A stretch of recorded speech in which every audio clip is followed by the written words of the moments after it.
अस्सलाम वालेकुम जी, कैसे हैं आप सब लोग। उम्मीद करती हूँ आप सब लोग खैरियत से होंगे। अल्हम्दुलिल्लाह मैं भी बिल्कुल ठीक ठाक हूँ।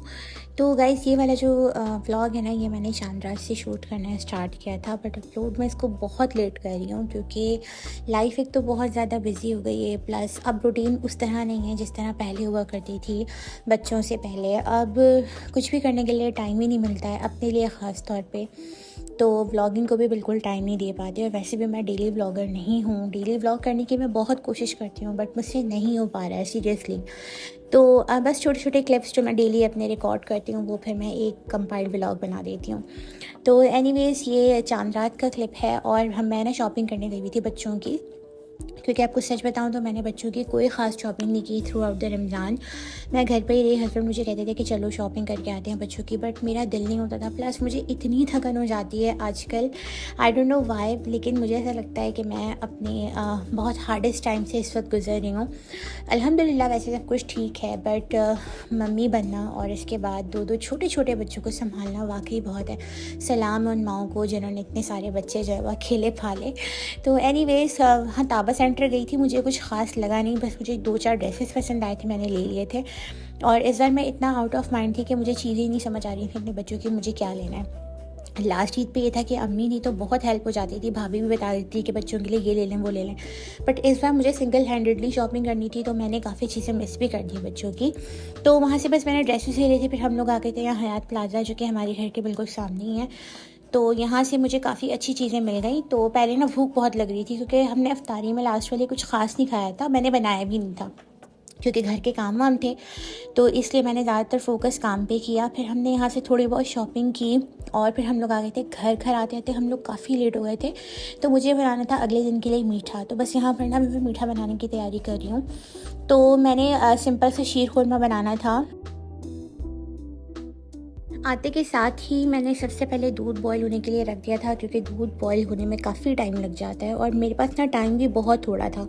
और मैंने ये शान की रोस्टेड वर्मीसली ले ली थी, जो कि पाकिस्तान में भी यूजुअली हम लोग यही इस्तेमाल करते हैं। तो इस बार मैंने ये सोचा था कि ना सेवइयों को थोड़ा सा रोस्ट कर लूँगी, क्योंकि जब आप मीठा बनाते हैं ना विदाउट रोस्ट किए हुए सेवइयों को और रोस्ट करने के बाद, तो दोनों के टेस्ट में बहुत डिफरेंस होता है। तो मुझे ना रोस्टेड सेवइयों वाला मीठा ज़्यादा पसंद आता है। और मैं कोई घी भी इस्तेमाल नहीं करती, क्योंकि मुझे मीठे में बिल्कुल घी तैरता हुआ या चिकनाई पसंद नहीं है। तो यहाँ पर मैं हार्डली इसको 5 मिनट के लिए रोस्ट कर लूँगी थोड़ा बहुत।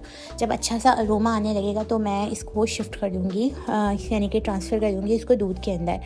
तो दूध में भी बस बॉयल आने ही वाला था। दूध मैंने बिल्कुल प्लेन बॉयल होने रखा था। मैंने अभी इसमें कोई भी ना चीनी या इलायची वगैरह ऐड नहीं की है।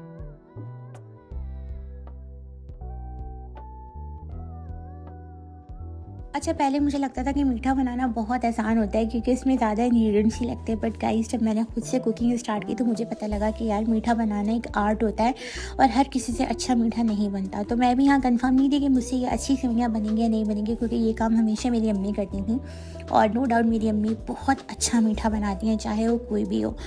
तो बस यहाँ पर मैंने सेवइयाँ रोस्ट कर ली और अभी मैं डाल दूँगी यहाँ पर 4 से 5 इलायचियाँ और साथ ही मैं ऐड कर दूँगी चीनी। अच्छा, मैं एक आपको यहाँ टिप देने वाली हूँ। अगर आप लोगों के मिठाई आती है ना और उसमें कलाकंद या बर्फ़ी वगैरह बचती है, तो गाइस इसको कभी डिस्कार्ड ना करें। अब हम लोग क्या करते हैं कि हमेशा उसको फ्रीज़र में कर लेते हैं स्टोर, और फिर वो वाला मिठाई होती है ना मीठा, हम लोग वो ऐड करते हैं किसी भी मीठे में। तो guys it's a game changer technique. अगर कभी भी आप मिठाई को अपने मीठे में ऐड करेंगे तो वो टेस्ट को लेवल अप कर देगा। तो यहाँ पर मैं भी मैंने बचा के रखी थी, पाकिस्तान से खूब सारी मिठाई आ गई थी, तो मैंने इसको फ्रीज़ कर लिया था। और जब भी मैं मीठा बनाती हूँ तो मैं वो वाली मिठाई यूज़ करती हूँ और उसका टेस्ट बहुत अच्छा आता है। अच्छा जी, ये मैंने सेवइयाँ ऐड कर दी हैं यहाँ पर और आप देखें कितना मैस हो गया चूल्हे पे। अच्छा खासा चूल्हा साफ़ था, बट कोई बात नहीं, हो जाता है। अब मैं यहाँ पर ऐड करूँगी 2 टुकड़े बर्फ़ी के। अच्छा, चीनी मैंने कम रखी थी स्टार्ट में, क्योंकि मुझे पता था कि मैंने यहाँ आगे चल के बर्फ़ी ऐड करनी है। आप चाहें तो पहले ऐड कर लें, चाहे तो बाद में कर लें। अब हम इसे 10 से 15 मिनट के लिए पकाएंगे और ये हमारा मीठा ऑलमोस्ट डन हो जाएगा। मैं ना मीठा बना ही रही थी कि बस फिर फजर की अज़ान हो गई। फिर हस्बैंड और भाई नमाज़ पढ़ने के लिए चले गए थे और इसके बाद ईद की नमाज़ भी थी। और ईद की नमाज़ यहाँ पर बहुत जल्दी हो जाती है, फजर के फ़ौरन बाद ईद की नमाज़ हो जाती है। तो ये देखिए यहाँ पर अभी मीठा हमारा हो गया है रेडी। अभी इसको थोड़ी देर के लिए फ्रिज में रखूँगी, फिर चिल करके इसको खाएँगे और इस तरह स्टार्ट होता है हमारा ईद का दिन। अच्छा, मेरा नमाज़ के बाद फ़ौरन नाश्ता बनाने का प्लान था, क्योंकि रात भी हम लोगों ने कुछ ज़्यादा ख़ास खाया नहीं था, बस हल्का फुल्का फ्राइज़ और चाय वगैरह पी ली थी। लेकिन जैसे ही हस्बैंड और भाई नमाज़ पढ़ के आए तो मेरी फ़्रेंड का फ़ोन आ गया, उन्होंने हमें नाश्ते पे इनवाइट किया हुआ था। तो बस फिर मैंने जल्दी जल्दी बच्चों को रेडी किया, खुद रेडी हुई और हम लोग जा रहे थे उनके घर की तरफ। तो ये बीच में बेकरी पड़ी, तो मैंने अपने हस्बैंड से कहा कुछ ले लें। लेकिन हम लोग यहाँ पर आए तो केक और पेस्ट्रीज़ वाला पोर्शन पूरा खाली पड़ा हुआ था। फिर हम लोगों को जो मिला उस वक्त हम लोगों ने ले लिया। आई थिंक हमने पेस्ट्रीज़ ली थी। तो यहाँ पर अभी हम जा रहे हैं उनके घर की तरफ। और सुबह सुबह इतना अजीब लग रहा था क्योंकि रोड्स बिल्कुल खाली पड़ी हुई थी, क्योंकि ईद के दिन नॉर्मली लोग जो हैं वो आराम ही करते हैं, सोकर गुजारते हैं ईद का सारा दिन। तो ये था मेरा लुक। अभी आगे चल के आई थिंक मैं आपको शायद लुक अपना दिखाऊंगी। अस्सलाम वालेकुम जी, कैसे हैं आप सब लोग? उम्मीद करती हूँ आप सब लोग खैरियत से होंगे। अल्हम्दुलिल्लाह मैं भी बिल्कुल ठीक ठाक हूँ। सबसे पहले तो आप लोगों को ईद की बहुत बहुत मुबारकबाद। और अल्हम्दुलिल्लाह रोज़े कंप्लीट हो गए। और मैंने लास्ट 10 डेज से ना कोई भी व्लॉग अपलोड नहीं किया हुआ था, क्योंकि बट सीरियसली बहुत ज़्यादा हेक्टिक डेज़ पे, जबकि रमज़ान चल रहा था, बट फिर भी मसरूफियत बहुत बढ़ गई थी और कुछ मिसहैप्स भी हो गए थे, जिसकी वजह से मैं बिल्कुल भी व्लॉगिंग नहीं कर पा रही थी। बट अल्हम्दुलिल्लाह आज ईद है तो मैंने सोचा व्लॉग कर लेती हूँ स्टार्ट। और अभी हम लोग कर रहे हैं, अभी हम लोग जा रहे हैं नाश्ता करने। अपनी जो मेरी फ्रेंड है, इंडियन फ्रेंड, उनके यहाँ जा रहे हैं। तो अभी हम लोग बेकरी पे रुके थे, हम लोगों ने वहाँ से कुछ केक वेक लिया है और इसके बाद हम लोग जा रहे हैं अभी उनके घर पे। वो हमारा वेट कर रहे हैं काफ़ी टाइम से। तो मुझे घर पे व्लॉग स्टार्ट करने का टाइम नहीं मिला। और जब भी बच्चों को तैयार करना होता है ना, तो बस बच्चे इतना रोते हैं। अभी हस्बैंड गए हुए बैंक में और वो कुछ कैश वगैरह लेंगे, क्योंकि ईद है, ईदी तो देनी है सबको। तो बस इसके बाद हम लोग निकलने वाले हैं, क्योंकि हम लोग ऑलरेडी बहुत लेट हो चुके हैं। तो चलें, आपको भी अपने साथ लेके चलती हूँ। मैं से कि नहीं तुम्हारे को जो लोग चैनल पर नहीं उन्होंने अब तक सब्सक्राइब नहीं किया तो kindly like comment share and subscribe. तो चलें ब्लॉग को कंटिन्यू करते हैं।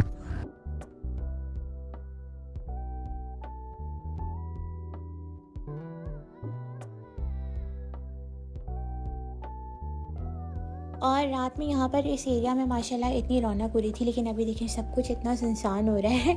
और ये जो आपको सामने नेट लगी नज़र आ रही है, पूरी बड़ी सी पार्किंग है, बट रात में हम लोगों को पार्किंग की जगह नहीं मिल रही थी यहाँ पर। एनीवेज़ अब यहाँ पर बच्चों ने चेंज वेंज कर लिया है। और यहाँ पर ना मैंने अपनी बेटी का और उन्होंने अपनी बेटी का सेम ड्रेस लिया था, तो हम लोगों ने पहना दिया। और जब नाश्ता वगैरह से हम लोग फारिग हो गए तो मुझे याद आया कि यार मैंने तो कोई क्लिप ही नहीं बनाया।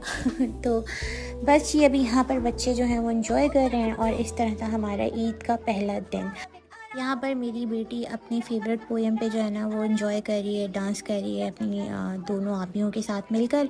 इसके बाद से फिर मैंने कोई भी वीडियो रिकॉर्ड नहीं की थी। यहीं पर बैठे बैठे हम लोगों ने प्लान बनाया कि हम लोग रात में बनाते हैं डिनर और बीच पर जाकर डिनर करते हैं। साथ में हम लोगों ने 2 फैमिलीज़ को और भी इनवाइट कर लिया था। तो लेकिन उसका तो मैंने कोई भी क्लिप नहीं रिकॉर्ड किया हुआ। फिर रात डिनर करने के बाद हम लोग वापस घर आए और थोड़ी ही देर के बाद हम लोग का प्लान बन गया बहरीन बीच जाने का। तो ये सेकंड डे बहुत अर्ली मॉर्निंग का क्लिप है। हम लोग निकले थे सुबह ही सुबह और अभी देखें सनराइज़ हो रहा है। तो बहुत अच्छा लग रहा था, तबीयत एकदम फ्रेश हो गई। लेकिन इसके बाद जो हम लोगों को थकान हुई है ना, मैं आपको बता नहीं सकती। पता नहीं कितने वो थकान कितने दिनों के बाद जाकर उतरी है। तो हमारे ऐसे ही प्लान बनते हैं हमेशा अचानक से। और यहाँ पर हम लोग पहुँच चुके हैं बहरीन बीच पर। और गाइस इतना प्यारा सुबह सुबह व्यू होता है ना यहाँ का कि ना ही पूछें आप। ईद की रौनकें लगी हुई थी, फैमिलीज आ रही थी। जिस टाइम हम लोग पहुँचे ना उस वक्त इतना रश नहीं था, बट जैसे ही हम लोग पहुँचे थोड़ी देर के बाद रश होना स्टार्ट हो गया था। तो ठंडी ठंडी हवा चल रही है, बगैर सोए हम लोग ऐसे ही पहुँचे हुए जिस हुलिया में थे। और बच्चों को भी हम लोग वैसे ही लेके चले गए। कोई हम लोगों ने ज़्यादा तैयारी ख़ास की नहीं थी, क्योंकि हम लोग जाते रहते हैं तो इस वजह से हम लोग कोई ख़ास तैयारी के साथ नहीं गए थे। यूजुअली यहाँ पर रूटीन बहुत टफ़ होती है। यहाँ पर किसी किस्म का कोई हॉलीडे पीएच अलाउ नहीं होता, स्पेशली खारजीज़ को। तो हम लोग सोचते हैं कि ईद के 3 दिन को अच्छे से यूटिलाइज़ किया जाए और अच्छे से खुलकर एंजॉय किया जाए। ऑल्दो थकन बहुत हो जाती है, बट स्टिल हम लोग मैनेज कर लेते हैं। हम लोग मतलब मेरी फैमिली और मेरी फ्रेंड की फैमिली और हम लोगों का पिछले कई सालों से रूटीन बना हुआ है कि ईद पे हम लोग बहुत अच्छे से घूमते फिरते हैं, क्योंकि हम लोगों के पास सिर्फ छोटी ईद और बड़ी ईद के 3 दिन यानी कि टोटल 6 दिन होते हैं साल के, जिसमें हम लोग इजीली घूम फिर सकते हैं विदाउट एनी टेंशन। तो बस यहाँ पर अभी हम लोग थोड़ा सा एक्सप्लोर करेंगे, घूमे फिरेंगे और फिर हम लोग यहाँ से स्ट्रेट अवे चले जाएंगे नाश्ता करने के लिए। अल्हम्दुलिल्लाह ईद काफ़ी अच्छी गुजरी, बहुत टायरिंग भी थी, बट हम लोगों ने खुल कर एंजॉय किया। नाश्ता करने के लिए हमने डिसाइड किया कि हम लोग खुबर जाते हैं क्योंकि वहाँ पे बहुत अच्छे अच्छे पाकिस्तानी रेस्टोरेंट हैं। फिर हम लोगों को एक रेस्टोरेंट नज़र आया, पाकिस्तानी रेस्टोरेंट था। और यहाँ पर मुझे एक चीज़ पढ़कर इतनी हंसी आ रही थी, बताना आप लोग मुझे कि किस पाकिस्तान के स्टेडियम में इस तरह की लैंग्वेज बोली जाती है। देखिए मैं हाईलाइट भी कर रही हूँ, बकड़े के पाए। एनीवेज नो ऑफेंस, अब यहाँ पे 3rd डे स्टार्ट हो चुका है और यहाँ पर हम लोग बच्चों को मदीना मॉल लेके चले गए थे। वहाँ पे बहुत अच्छा प्ले एरिया बना हुआ है। हम लोगों ने भी यहाँ पर खूब इंजॉय किया, बस थोड़ा सा टाइम यहाँ पे स्पेंड किया और इसके बाद हम लोग चले गए थे डिनर करने के लिए। तो इस तरह हमारी ईद गुजरी सऊदी अरब में। अल्हम्दुलिल्लाह बहुत मज़ा आया, बहुत इंजॉय किया। 3 साल के बाद अपने घर पे ईद की अपने बच्चों के साथ। पहले हमेशा अकेले सेलिब्रेट करती थी, बट अब इस बार फैमिली के साथ ईद सेलिब्रेट करने का मज़ा ही अलग था। एनीवेज यहीं तक था आज का vlog. Hope you guys like it. अगर अच्छा लगा तो like, comment, share and subscribe. इंशाल्लाह मिलते हैं नेक्स्ट व्लॉग में। टेक केयर, बाय बाय, अल्लाह हाफिज़।